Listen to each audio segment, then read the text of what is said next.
Good afternoon, everybody. Welcome to IPCC for the WhatsApp conference with two presentations on the program. Each presentation will last about half an hour and be followed by some questions and answers at the same time.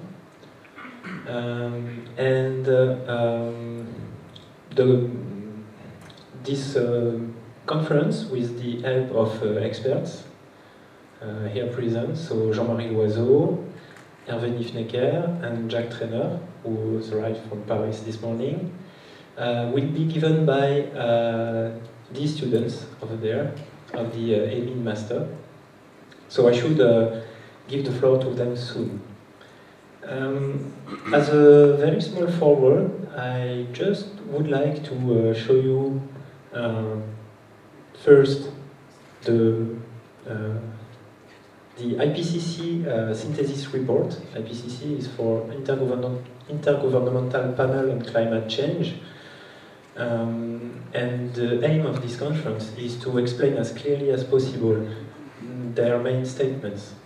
So it's a big, dense report, and there are some more compact versions, so-called summaries for policymakers, but still quite difficult to read. So please feel free to circulate these copies and have a look on them during the questions. Thank you. And the second thing I just wanted to show you as a forward is this globe, which may represent the so-called global footprint of the entire mankind if it lived actually like an average Chinese average. Okay? So one globe would be needed in this case. For average French, two wouldn't be enough. Actually, almost 3 would be needed. And 7 billion of Americans would actually need 4 of them for their usual consumption. So, of course, it's a naive representation, it's a bit oversimplified, but it may help us, especially during discussions, to focus on the main issues related to climate change and energy. Okay. And sorry, for instance, you have probably heard about the necessary factor 4 of reduction, so 1, 2, 3, 4, it is, of greenhouse gas emissions. Now I think I've talked too much already, and it's time for the first presentation. Please prepare your questions for after. Thank you.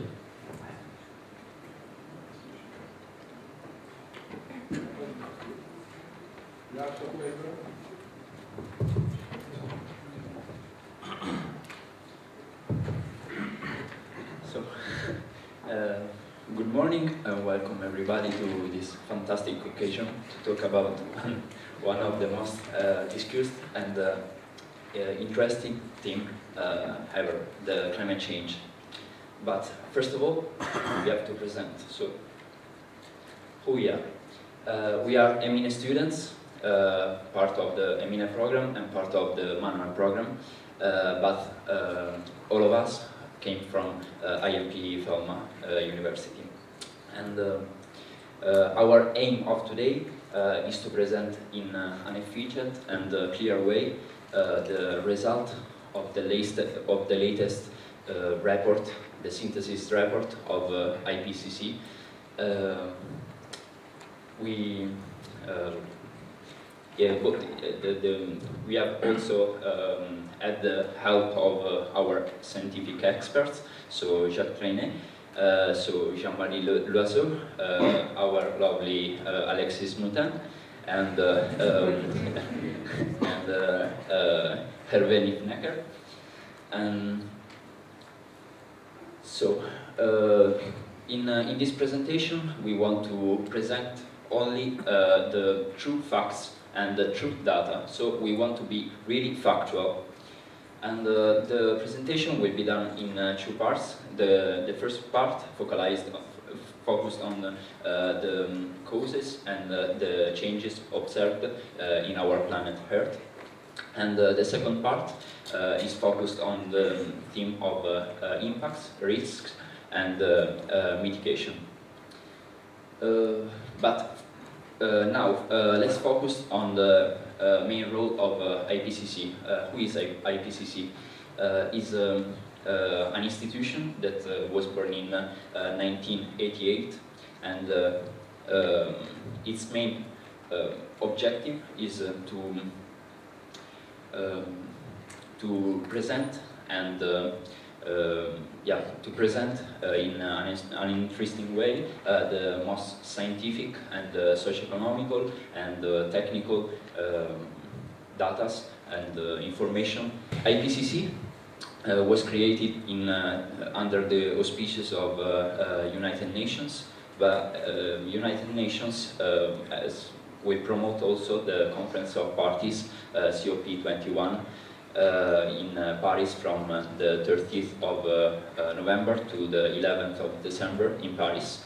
And the main objective of this conference is to achieve legally binding and universal agreement among all the nations of the world on the theme of climate change.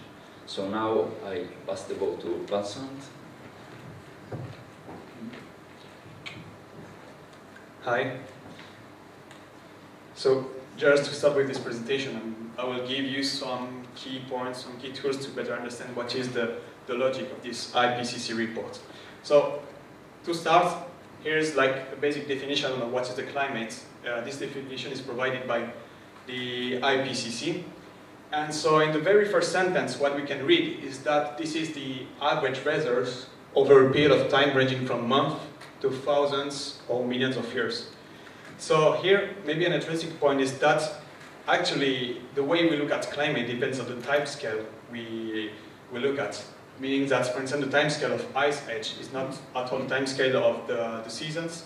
And so a good point for you is to have in mind that actually what is the relevant time scale to look at when we will show you the different graph later, graph from the IPCC report. Then, a bit later in the very same definition, the IPCC introduced what is called the so-called climate variables. This is actually what is observed, what is measured to assess the effect of the climate change. And finally, they introduced a really important word, which is the climate system. Actually, so the key point of in the word scientific word of the IPCC scientists is to understand this climate system. So this is what I will introduce you in the next slide. So the climate system, we will first start by defining it, looking at what are the boundaries of this climate system.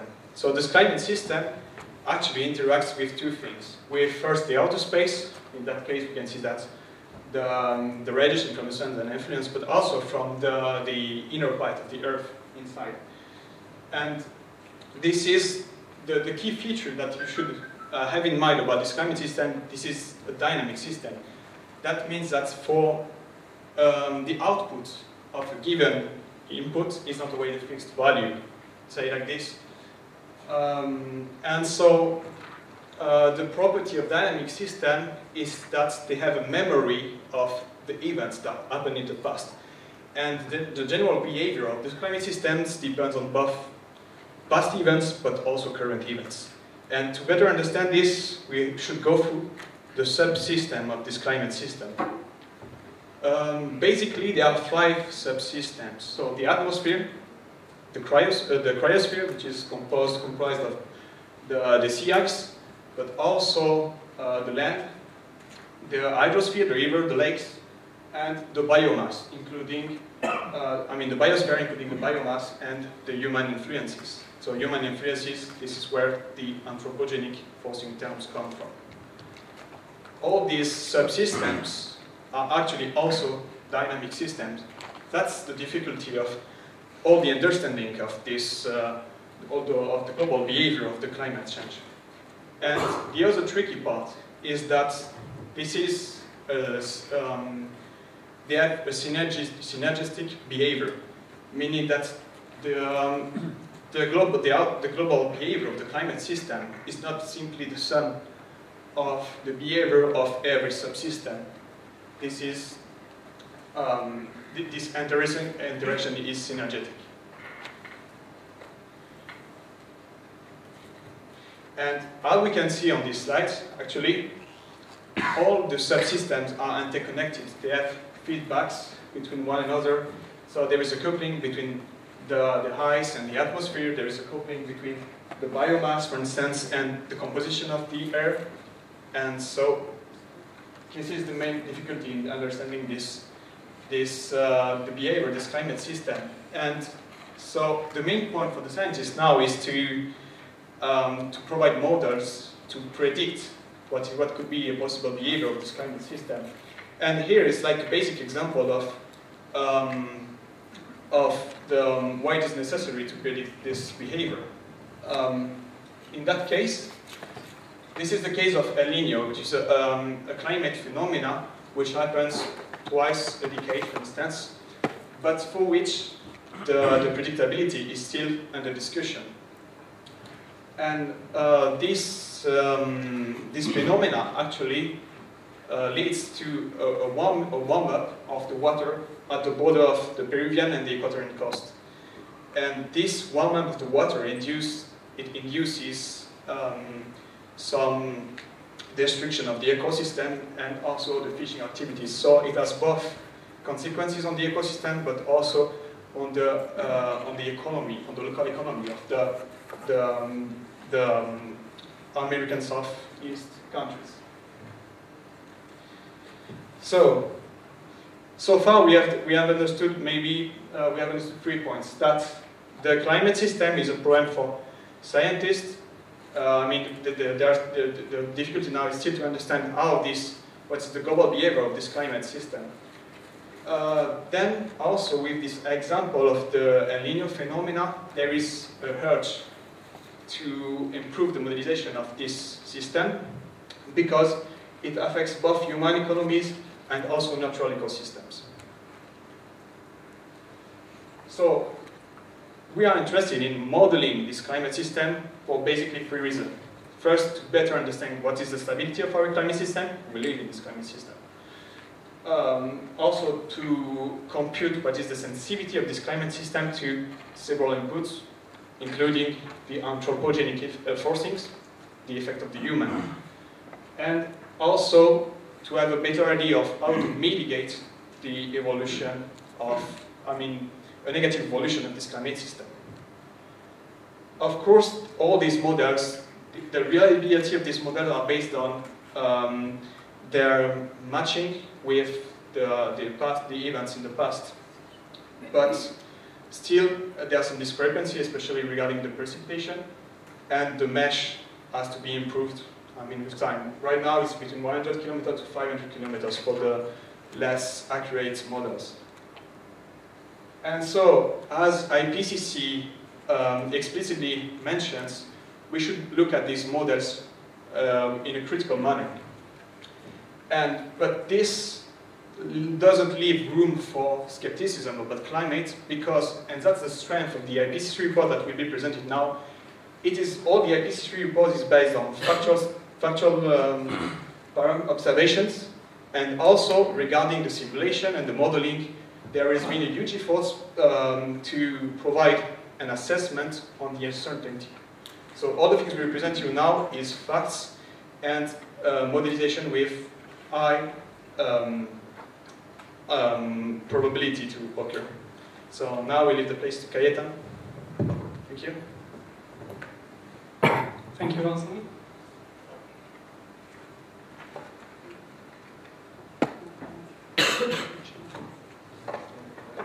Oh, sorry. Okay. So my colleague here made an excellent point that the climate is a very complicated thing, and you may experience this getting every day very accurate weather predictions, or rather not getting there because they are not so.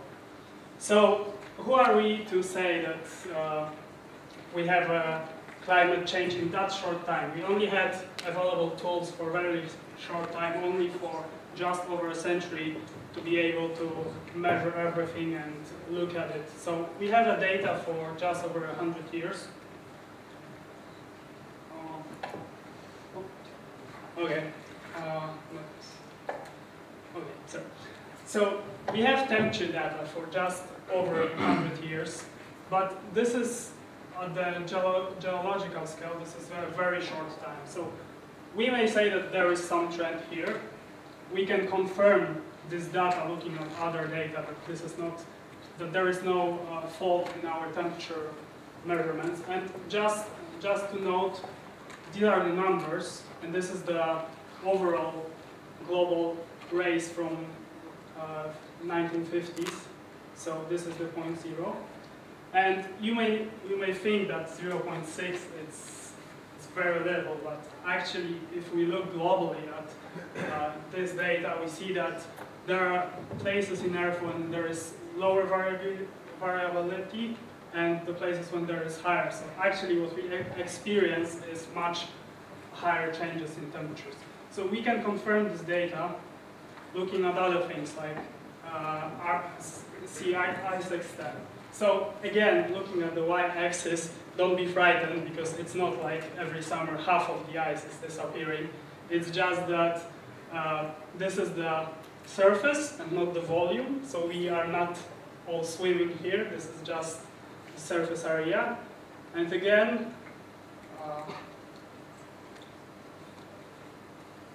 okay, so this is the sea level change. This is 15 centimeters, also not that much.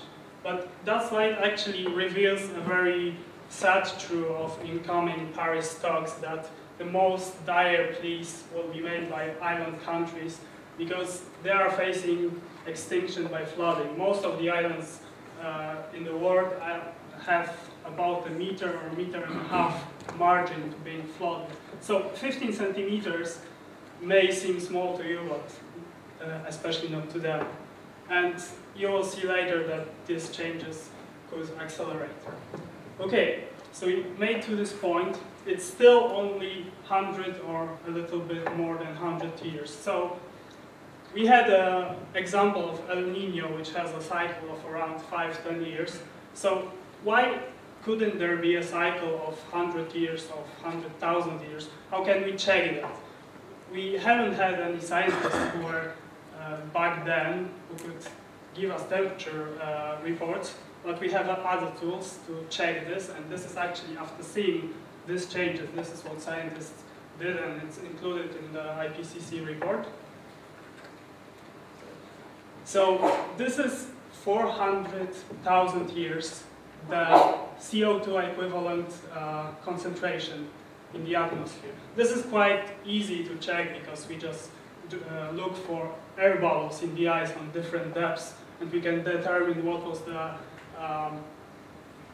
the composition of the Earth at different times. So close, the zero is 1950. So close to here is pretty much a stable cycle, and suddenly we have a very sharp increase, and we will discuss this later, how this affects and why it's not normal.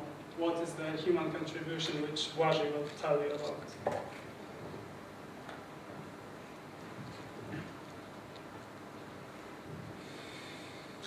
So, my name is Błażej Chmielarz, and I will quickly go through human contribution to greenhouse gas emissions. So, the statement of IPCC is that the anthropogenic greenhouse gas emissions have increased since the pre-industrial era, driven largely by the ever-growing everything. It's population and economy, mainly, but it entails increasing energy and land usage. So if we look at the graph of raw numbers, we see that the greenhouse gas emissions equivalent accounts for 49 gigatons of equivalent CO2 emissions within the year 2010. It's compared to 1970, that is almost a double. If we look at the slope of this graph, we see that over the span of 30 years, the annual increase was 1.3% a year. But in the beginning of the millennium, it was 2.2% a year. It's really important to know that number because this number is the base of an exponential function. Therefore, this increase grows extremely fast. Now, if you look at the raw numbers of percentage, you see that the contribution of CO2 from fossil fuel and industrial processes increases from 55% to 65%, and the magnitude is 78% of total increase between this distance is attributed to fossil fuel and industrial processes.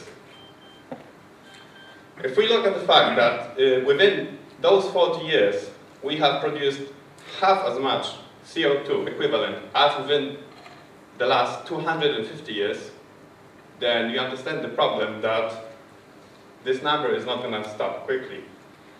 If we look at the main causes of this is the two leading parties are definitely the USA and the EU27. There is no EU28 because this is the year 2010. So we see that these two countries attribute roughly to half of the total greenhouse gas emission equivalent. The total greenhouse gas emission equivalent since 1750 is roughly 2,000 gigatons.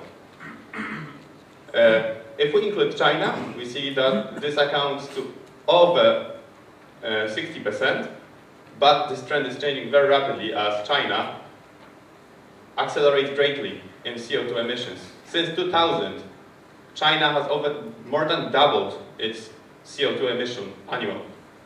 It was roughly 4 gigatons a year in the year 2000, but now it's roughly 10 gigatons a year for China alone. Considering the fact that the annual emissions are roughly 50, China alone contributes to 20%. USA and EU27 contribute another 20%, and the rest of the world, which is roughly 170 countries, contribute to the rest of the 50%. In any case, if we look at the structure of these contributions, we see that 35% of all of these emissions is contributed by energy sector. Then we have 14% by transport. A lot of people think it's more than that, and 21% is accounted to industry. If we remember that fact, that this is the leading party, we can see that if we combine the fact that 78% of increase since 1970 is contributed to fossil fuel combustion in industrial processes, this trend is not changing within this millennium.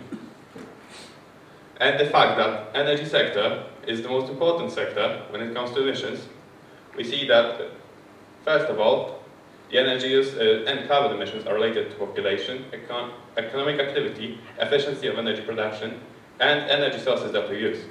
But more importantly, that coal is the most abundant fossil fuel. It's also one of the cheapest, if not the cheapest right now. And the future of Earth's climate depends mostly on what happens to that coal. And now I give the floor to the next speaker.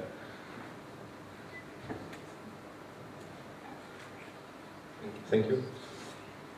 So hi, my name is Peter, and I'm now going to talk about the carbon cycle and the greenhouse effect.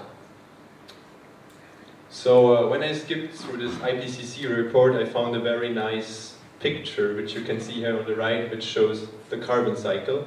And I now want to discuss with you this picture to give you some knowledge about that. Okay, so my colleague Wojciech just talked about the huge amounts of carbon dioxide we produce due to fossil fuel combustion, and that part is depicted here. So you can see that's the human contribution to the carbon cycle. But however, there's also natural sources of carbon dioxide. So for example, here on the left you see that oceans also degas some carbon dioxide, or for example, wildfires also produce carbon dioxide. However, you see that this arrow has two directions. So the good thing about nature is that it always also provides a way to reabsorb some of the carbon dioxide it's emitting. So we can, for example, dissolve carbon dioxide in the ocean, or I think you all know photosynthesis. So plants are extracting carbon dioxide out of the atmosphere for us. However, all these processes, the natural processes, have certain time constants according to which they can act. So some of them are rather fast from a human perspective. So if we look at oceans, it takes them, let's say, 1 to 10 years to adapt carbon fluctuations in the upper part of the ocean. And however, other processes, like there's something really strange like rock weathering. That means the carbon dioxide reacts with the rock to get back into calcium carbonate or something like that. And that takes really a long time. That takes like 10,000 of years. So it takes a long time for these processes to readapt. So now a final message of this slide I want to give you is how the amount of carbon in the carbon reservoirs changed compared to the period before we were like really busy as humans here on our planet. So so I think we understood this fact here, that the fossil fuel reserves, we used our fossil fuel reserves and they are depleted in carbon. On the other hand, we also see that the vegetation is, there's less carbon in the vegetation, which is due to the fact of land use or agricultural use. And all this amount of carbon dioxide goes, a big part of it goes into the ocean. So that means the ocean acidifies, which has a consequence basically on the pH, and that has some consequences, for example, on coral reefs. But however, the biggest part of all those carbon dioxide emissions goes into the atmosphere. And that will now give me the opportunity to talk about the greenhouse effect. Okay, in order to understand the greenhouse effect, we have to appreciate or understand that Earth constantly receives some energy from the sun, which is absorbed by our surface. And some of this radiation is re-emitted. However, it is at a higher wavelength. That's what we call the infrared regime. And now, to understand the greenhouse effect, it's very much about understanding what happens to this radiation, which is like here emitted from the surface. So let's have a look at that. So on the way upwards, this infrared radiation is interacting with the carbon dioxide molecules. I think you know that these molecules, they have like certain excited states, so they can absorb some radiation. However, if they absorb it, they also re-emit it again. So it's kind of a continuous process of absorbing radiation, re-emitting it, and so on. And this all happens in our troposphere, and that's the way actually as how the radiation travels upwards. And now this happens until we reach a very, very important parameter here, which is called the effective emission altitude. So that is the altitude at which the radiation for the first time can like escape our troposphere and can escape basically into space.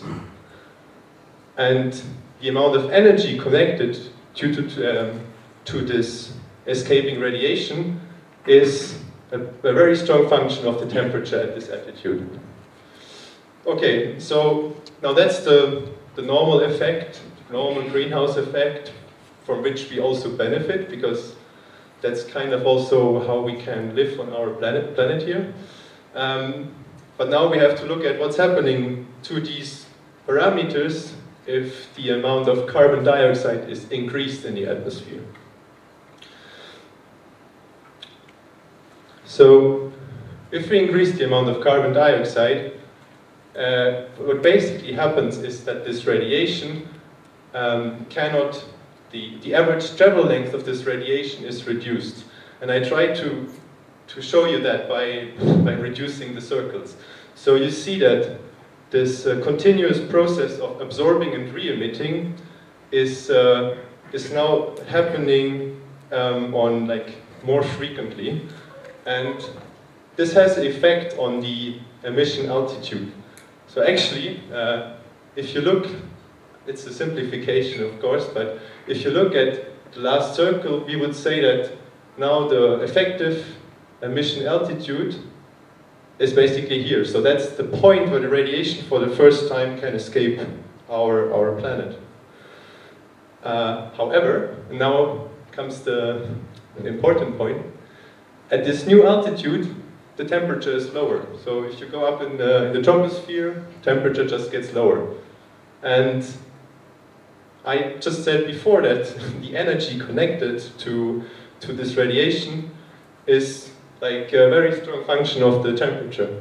So we can understand now that due to the upward shift of this emission altitude, there is a perturbation in the energy flux, the flux which can escape our planet. And due to that, there's an imbalance in the overall energy balance, and thereby we will have an increase of the temperature in the troposphere and as a consequence also on our surface. Okay, now I'll give over to Matteo.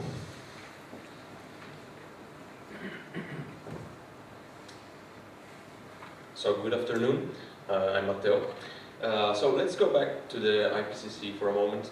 I'm going to talk about how these scientists in the work group are getting their results, in particular are getting their results, their final results about the temperature increase and climate change in the context of the IPCC.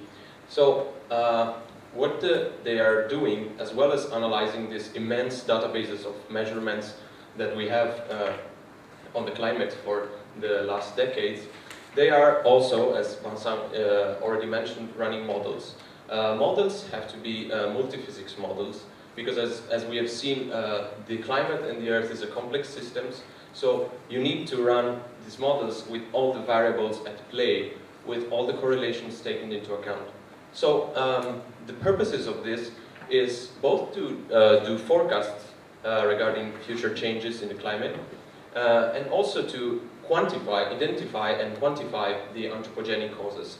And to do that, they came up with a concept that was already mentioned, the radiative forcing, which is actually defined as energy flux, and as the response in the energy balance of the Earth to an imposed perturbation on a certain variable. That could be the emissions, for example. So, as you can see here, if you take the observed warming so far, you can then see from the simulation how some variables or collections or variables like the greenhouse gases are contributing, and the change in temperature is directly proportional to these forcings. So as you can see, there are also natural forcings. Yes, this is true. The natural events can also cause climate change, but as you can see, it's not a big contribution, and we will see that. The variation of Earth's orbit can cause changes, and also volcanic eruptions, and our sun is actually not at all a constant source of energy. Just as an example, this is the activity of the sun measured through the centuries. We can see from the neutron activation of some radioisotopes how the sun activity changes, and also we know that there are periods where we have sunspots that diminish the intensity of the light that we receive. But the most important are the anthropogenic forcings that were described earlier. So how do they actually contribute to this delta T of the average surface temperature? We have the greenhouse gases, the ozone concentration, and aerosols. again, as an example of radiative forcings, here we have different aerosols, each of them with their contribution in terms of radiative forcing that it is used in the IPCC calculations. So as you can see, they can evolve in time, they can even be negative. And as you can see, the CO2 emission is a huge radiative forcing, it's a huge positive contribution. So in case there are still some negationists, if you try to run these models taking off the anthropogenic forcings, you get something that the blue line with only natural forcings, which is not at all matching the observations that we have, which are in terms perfectly, with some uncertainties, perfectly explained by the models that use anthropogenic forcings. So actually, this means that the models that they're using is valid. The measurements are validating the models. So what's next?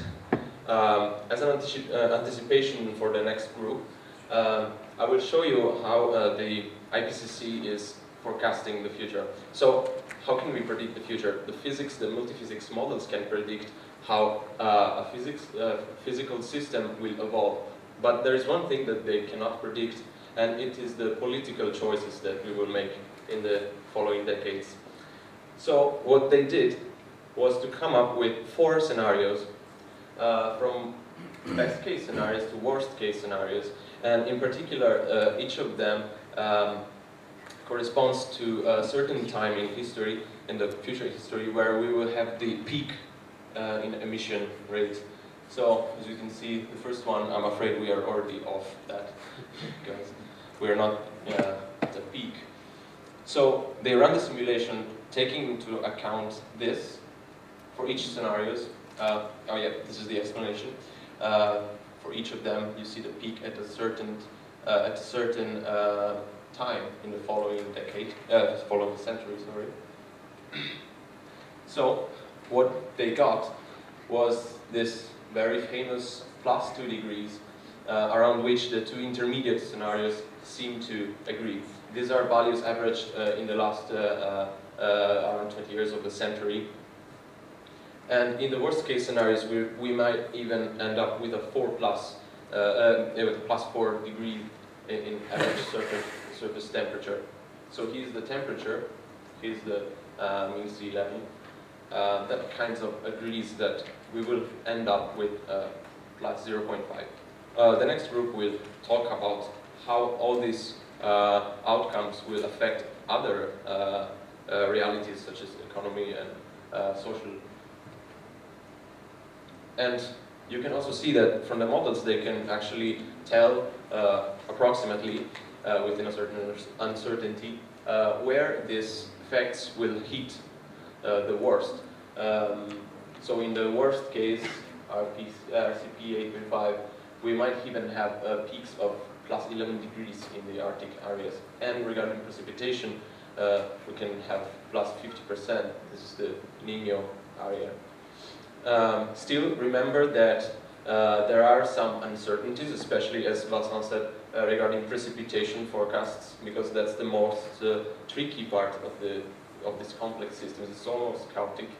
And also the amount of ice that will be and will still be ice or melt in those places of Earth where ice lies on Earth, like Greenland and Antarctic. So, thank you.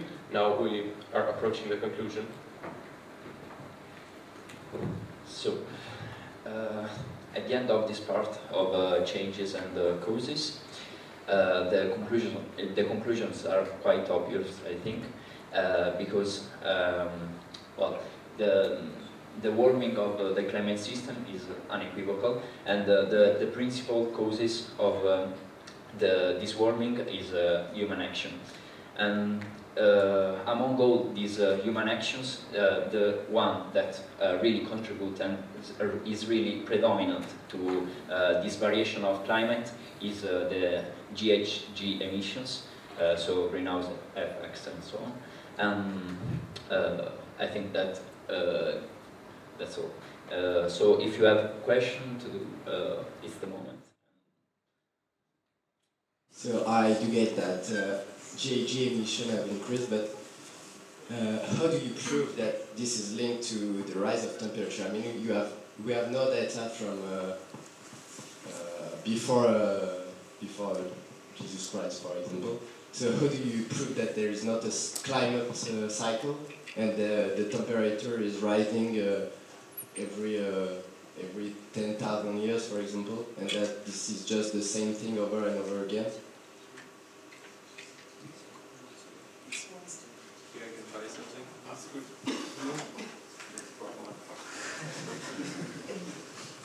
So, of course,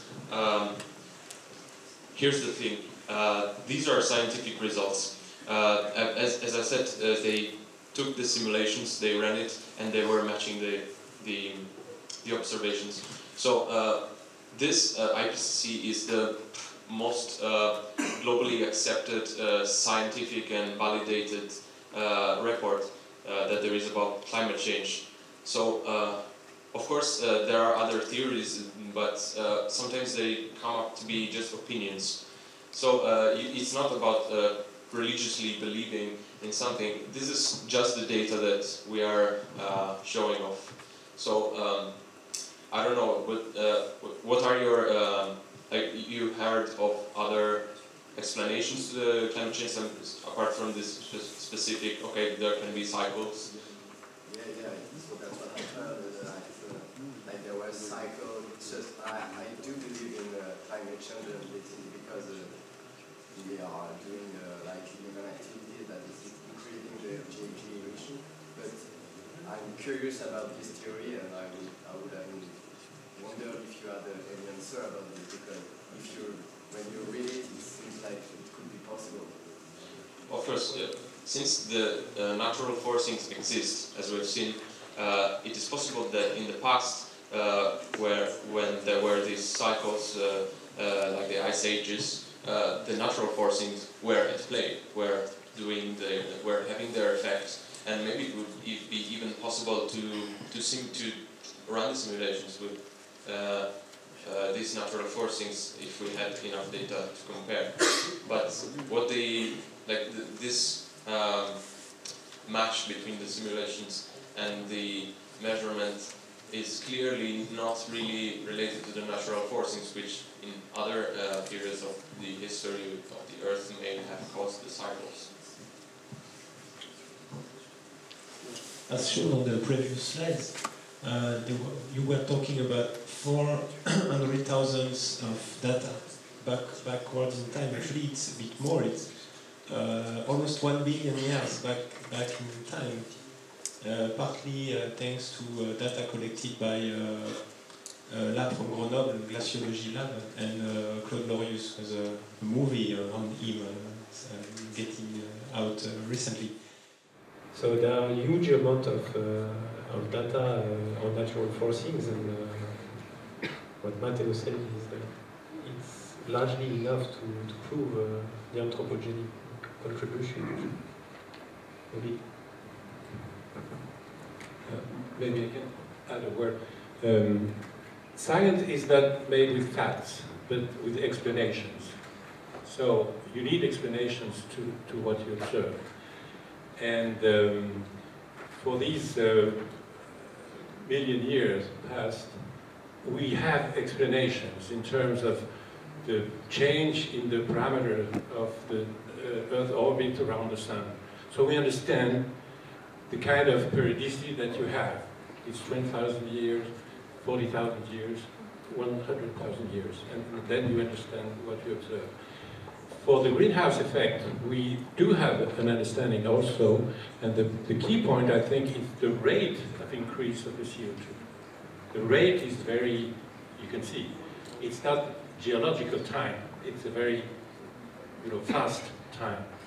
And then we have a theory, an explanation, which explains why, if you increase the amount of greenhouse gas in the atmosphere, then you have this energy imbalance, which have several effects like temperature increase, ice melting, and so on. So if you want some, you know, to have some other explanation, you have to show a mechanism which would explain what you observe. I don't know any of such mechanism which, you know, is able to be an alternative explanation to it. So I think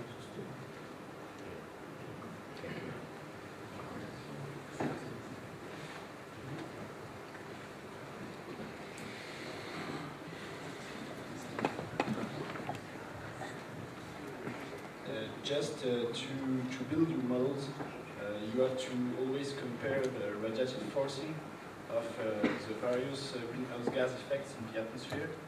And I heard that the GWP, so global warming potential, is discussed today because he doesn't seem to describe correctly the real efficiency of those gases. And so, did you take into account that parameters during your models?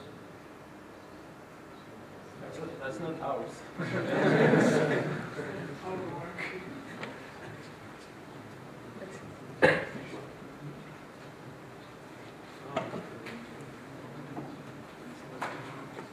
So it was not really a question.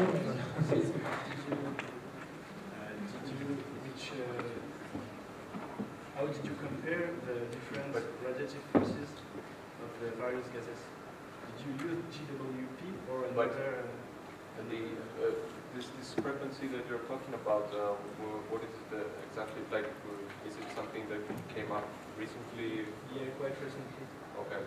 So you're talking about the respective contributions of the various gases, not only carbon dioxide. Yeah, actually we focus on CO2, but you're right, and we didn't talk about water vapor, which is correlated to the CO2 concentration, but maybe yeah, if you have an answer, you can ask some experts. I think if I understood your question, you are asking if we took care only of CO2 or also of other gases. Of course, I did not do, it's a work of IPCC, but I'm sure that they, for example, they took care of, for example, the freon gas, for example, that they of course took care, and they use GWP. I'm not sure about what was the GWP that they used. I mean, if they consider the freon as 4 times with higher effect with CO2 or 3 times, I don't know. But for sure they took care of the other gases because there are clear evidences of their effect. So they take care. I don't know exactly the parameters that they used, but they take care of all the gases. Otherwise, there would not be written CO2 equivalent, but there would have been written CO2. So it's CO2 equivalent. yeah. Maybe I will add a word. The term CO2 equivalent, there's a question of time scale there, because the resident time of the different greenhouse effect is different. So CH4, for example, is about 20 years. So it depends on the time horizon that you consider. In order to plot in terms of CO2 equivalent, you have to choose horizon time, and the time which is chosen is a century. But when they do the calculation, you know, year after year, of course, they take into account the fact that the CH4 transforms during, you know, as time goes by, because it gets oxidized and so on. So you see, in the calculation, it's taken into account properly, but then if you want to plot, you have to fix some kind of choice that you take for the horizon time, and it's 100%.